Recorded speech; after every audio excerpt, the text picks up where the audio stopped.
sans mes chiens, je ferais plein de conneries, quoi. Ça me permet, déjà, quand je suis en soirée, je fais beaucoup de soirées techno.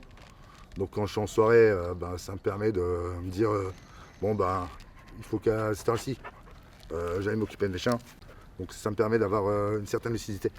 En complément des enjeux liés à l'inconditionnalité de l'accueil, la DIAL est attachée à ne pas considérer l'animal uniquement sous un angle logistique ou comme une contrainte, mais comme un médiateur qui favorise le bien-être, les relations sociales et la confiance en soi des personnes.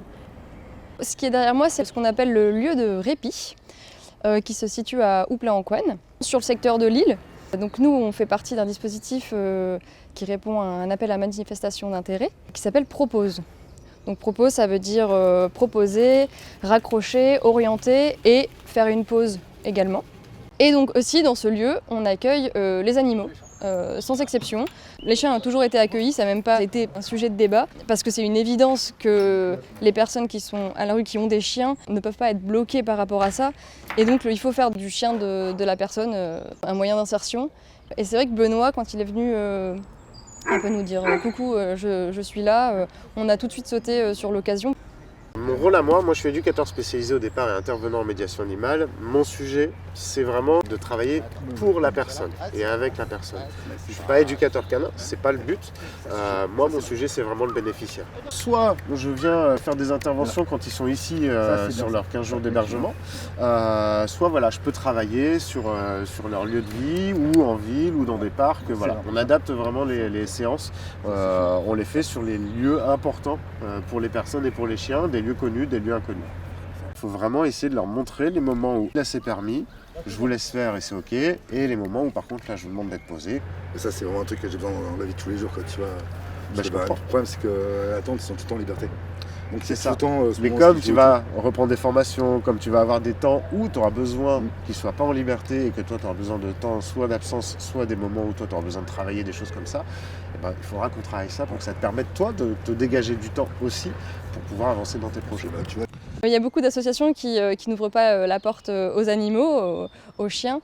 Et je pense qu'aujourd'hui c'est possible et qu'il ne faut plus le voir vraiment comme un frein mais comme un moteur. Une personne qui a un chien, c'est une personne qui a une responsabilité. Et donc du coup, on va mettre ça en avant et la personne va travailler avec son chien et va prendre conscience qu'elle est capable de faire des choses.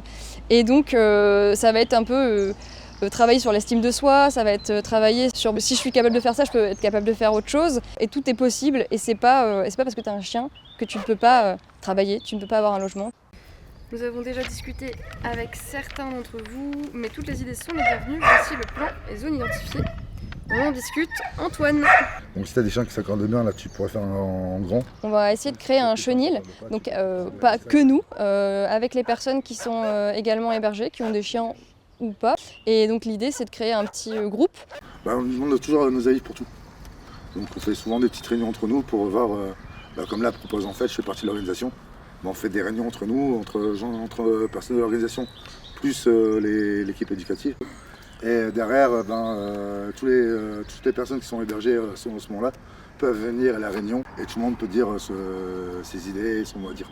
Il faut prendre acte de la présence de l'animal aux côtés de son propriétaire et s'appuyer sur cette réalité pour faciliter son parcours d'insertion en mobilisant si besoin, comme c'est le cas à Propose avec le médiateur canin Benoît, des professionnels qualifiés sur le sujet.